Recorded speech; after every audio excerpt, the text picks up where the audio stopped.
Jadi masyarakat Jawa Timur ini sudah masuk kelas Muslimat NU 2019, Bapak Dr. Hudiono MSI, disilakan.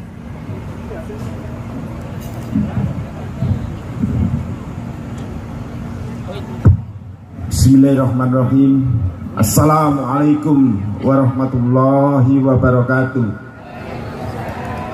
Selamat sore dan salam sejahtera bagi kita semua yang kami hormati, para alim ulama, tokoh masyarakat, yang terhormat Ibu Wali Kota. Terima kasih, ini Bu, luar biasa. Ini paling bagus di antara kegiatan-kegiatan se-Jawa Timur. Tepuk tangan untuk Ibu Wali Kota yang dengan semangatnya, dengan serius ya. 0,56. Penghasilan masyarakat Jawa Timur itu sudah kelas menengah, 59 juta per tahunnya.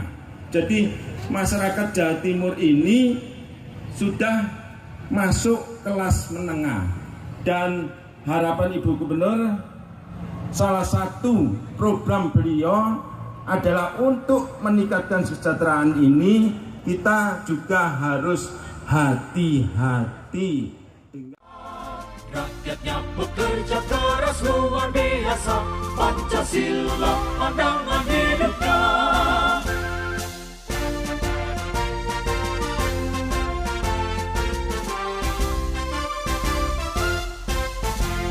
Satukan langkah Jawa Timur jaya, membangun masyarakat aman sejahtera. Gotong royong dasar semangatnya, adil makmur berakhlak mulia tujuannya. Pelayanan khidmat tugas di pundak kita, jalan menuju masyarakat sejahtera. Kobarkan semangat layani masyarakat, pada sang yang purna karya juga hasilnya. Majulah Jawa Timur bumi Majapahit, musyawarah mufakat budayanya. Rakyatnya bekerja keras luar biasa, Pancasila pandangan hidup.